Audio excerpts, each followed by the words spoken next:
సహోదరి సహోదరు మీరు అనుకుంటున్నారు తప్పిపోవడము అని అంటే కేవలం ఈ కుమారుడు వలె ఇతర దేశానికో లేక ఇతర ప్రాంతానికో దూరంగా వెళ్ళిపోవాల్సిన అవసరం లేదు. ఈరోజు మన మధ్య తప్పిపోయిన భర్తలు ఉన్నారు, తప్పిపోయిన భార్యలు ఉన్నారు.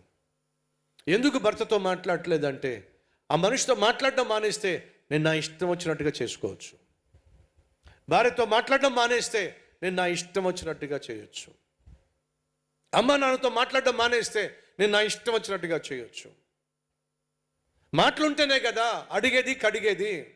ఇక మాట్లాడలేకుండా తెగతెంపులు చేసేసుకుంటే బయటికి మాత్రం కుటుంబంగా ఉండొచ్చు, లోపల మాత్రం కొట్టుకు చావచ్చు. అసలు మాటలే లేకపోతే ఇష్టం వచ్చినట్టుగా జీవించవచ్చు. ఇదే ఈరోజు తప్పిపోయిన భర్తలు, తప్పిపోయిన భార్యలు, తప్పిపోయిన బిడ్డలు చేస్తున్నటువంటి తతంగం. ఒక్కసారి ఆలోచించండి. ఈ విడ్డూరమైన వ్యవస్థ విధానం మనలో కూడా ఉంటుందిగా. ఉన్నట్లయితే సరి చేసుకుందాం.